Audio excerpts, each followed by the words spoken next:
Hello and welcome back to Sci-Fi Tech. In this video, I'm going to show you to make this excellent Halloween prop that I call the box O Lantern. Let's get started.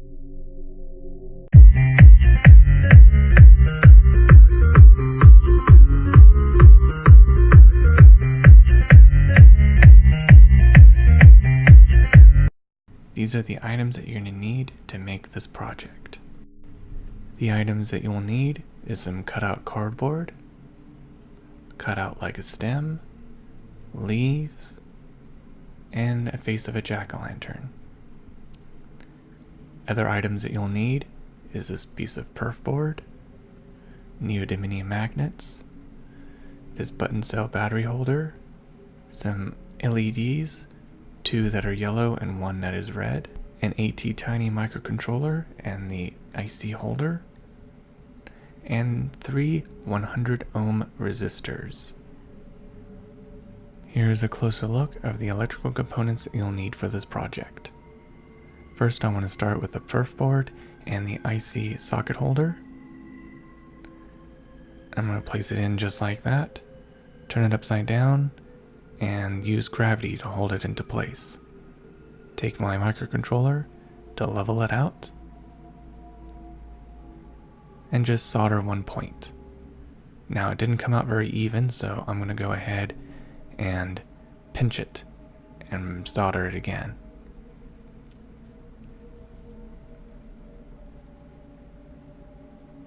There we go, it works, but yet I burned my finger a little bit because it got very hot.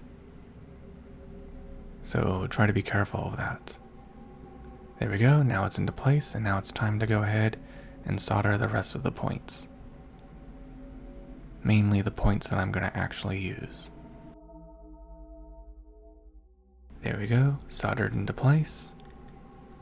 Now I'm going to go ahead and solder in my LEDs. Now I'm going to use this button cell battery to identify which color LEDs they are, because I'm not sure which ones they are. That one's yellow. That one's red. Okay, now I know which ones are which. So I'm going to go ahead and place the red one in the middle.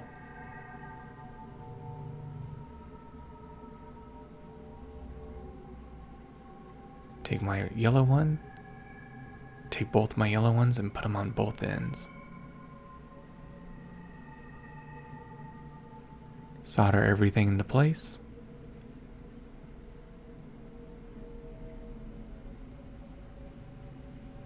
There we go. Cut off the leads.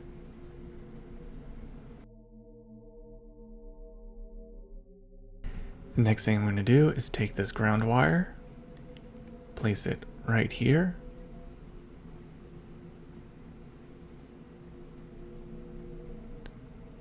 Flatten out the wire so it can ground all of my connections. Now I'm going to go and solder this ground wire and then bridge it. The LED is now bridged, and the connection to the IC will be bridged. Now get a bridge wire and bridge the cathode of the LED to the other cathodes of the other LEDs.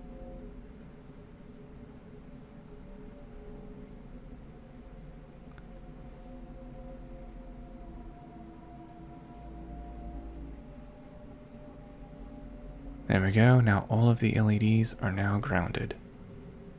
Now I'm going to take this positive wire and bridge the positive wire to the VCC of the microcontroller socket. There we go, now it's bridged. Next thing I'm going to do is take these 100 ohm resistors and attach them all to the anode of all the LEDs.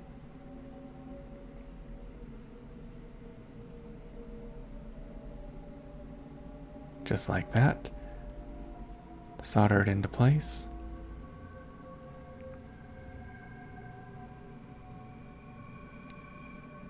Cut off the leads.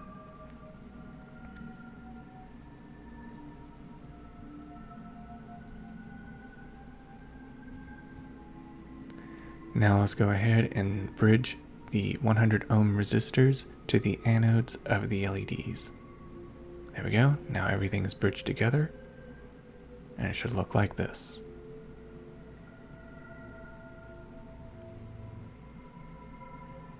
Next, I'm going to go and take these 3 wires, and those are going to connect to the resistors, which will then connect to the IC socket, which will then drive and control those LEDs. And I'm going to go and place all the wires like that.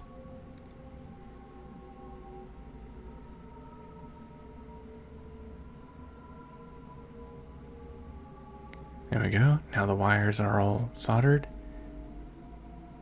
and bridged together. Next, I'm going to go and move each of those wires that are connected to the resistors to connect to the microcontroller socket, so that way the microcontroller can drive the LEDs.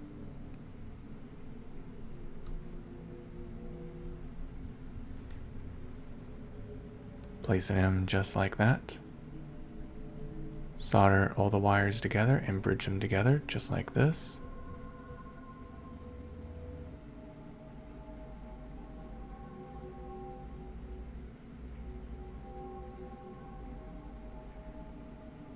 There we go, everything is now bridged together. Now those wires that are connected to the resistors are now soldered and bridged to the microcontroller socket.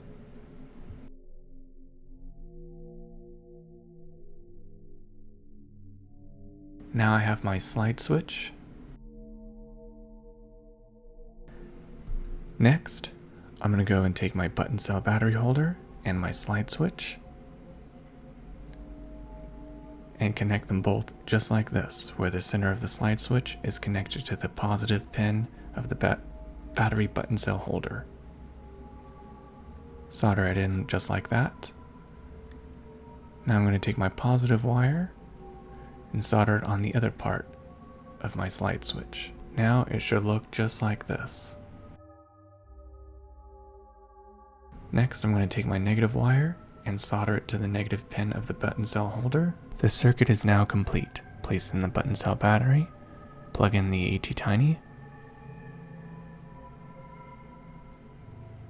turn on the circuit, and there you go. It's a success. It works. Let's see how it looks in the dark. Ah, very nice. It actually looks just like fire.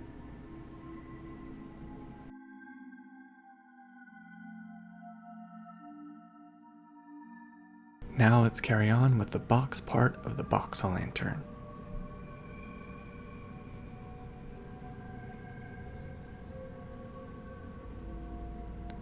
Now I'm going to go and place some glue on this panel, just like this. And glue these sides together. Place some glue in the inside to add extra security. Glue the edge just like that.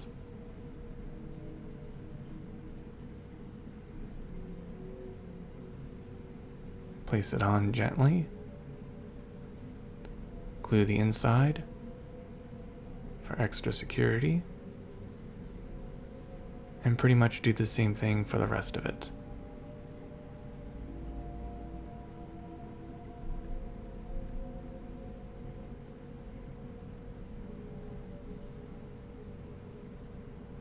Now it should look just like this. This part is very important. You need to measure out the size. I've already placed these dots here and measured out how big the opening should be. And the center dots are for placing the neodymium magnets. So what I want to do is cut the sides just like this, but not cut all the way through, just a little bit. So then that way it can still open and close, just like this.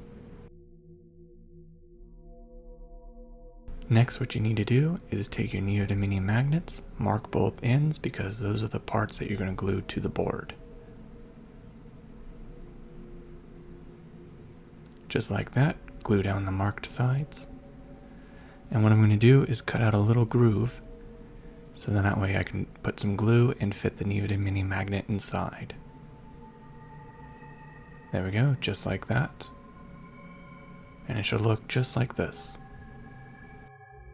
Now I'm going to put some hot glue that is beyond the point of where I put the dot, just so I don't put glue to glue in the door, to prevent that from happening. glued in just like this.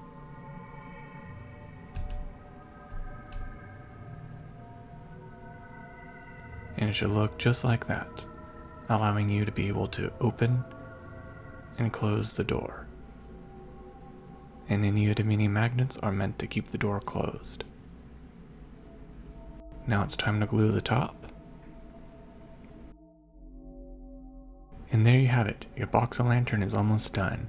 Now let's go ahead and put in the stem and leaves.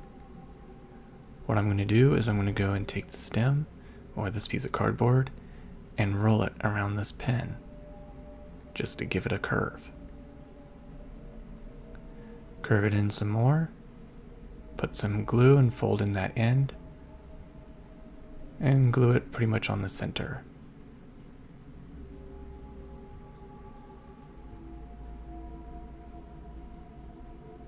Next, I'm going to glue the leaves onto the stem.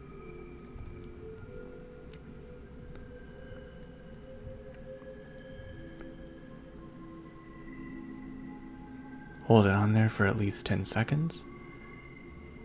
And there you have it. The leaves are now glued onto the stem, and it should look just like this.